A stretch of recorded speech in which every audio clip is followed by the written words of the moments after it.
Narcissism from a spiritual perspective, part 26. Narcissists, they don't have the fear of God in them. And that's why they behave in the way that they behave. This is why they can lie, they can steal things that are not theirs. They can manipulate. They do all of these wild and wicked things because in their mind, they don't believe that they're eventually going to get consequences for their actions. Those spirits inside of them have such a strong hold over their minds and their thoughts that they can justify any of their actions because the only person that they really truly care about is themselves. And anyone that gives a narcissistic injury to a narcissist will most likely be the recipient of the wrath of the narcissist. And this is why they want to destroy whoever goes against their narrative, because that cuts them so deep you can't even imagine. So in their eyes, they're defending themselves, and they'll defend themselves by any means necessary. And if that means to go against the will of God, they're going to go against the will of God because they don't care about the will of God. They only care about their own will. Yes, we do have free will, but when you go against God, you're going to face the consequences. And especially if you're going against one of God's children, and that child is aware of who they are, divine justice will always be on their side.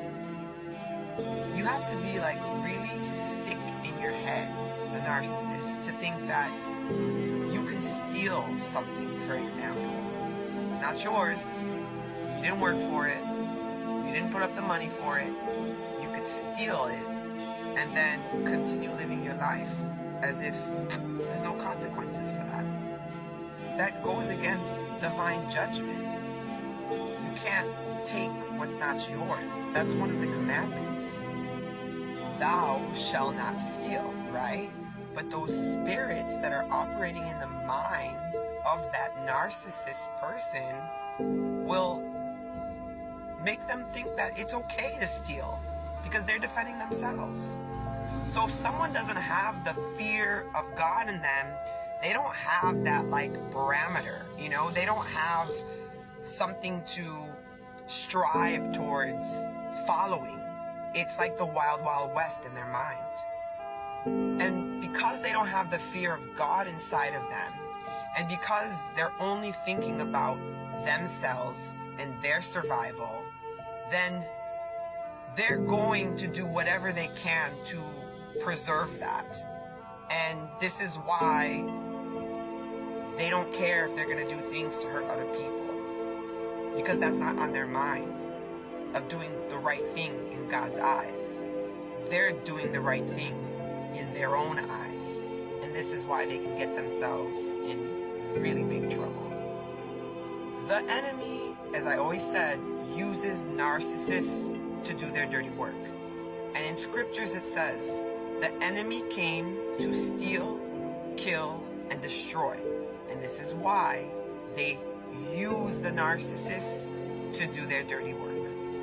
Narcissists, when you look at it from a spiritual perspective, are just tools, pawns for the enemy to dim the light in this world.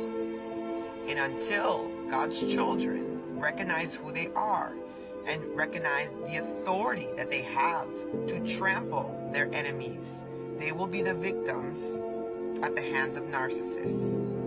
What we need to do is we need to pray for these tormented souls, but put ourselves first and remove ourselves from the equation and remove access. But we need to pray for these tormented souls because they're being used by the enemy. May God have mercy on them, because 2024 is the year of judgment. 2024 is the you reap what you sow. because that frequency that the narcissist operates in is not going to be tolerable or tolerated in the new earth. Until they understand their wicked ways, they will keep on getting hit and hit and hit until they turn themselves back to their creator and face their judgment. We're in a spiritual war, saints. Time to armor up. Stay strong. Keep your faith alive. And we got this. Check out the links in my bio. I've got a 30-day biblically inspired journal prompts to help you heal post-narcissistic abuse. I'll catch you in the next video.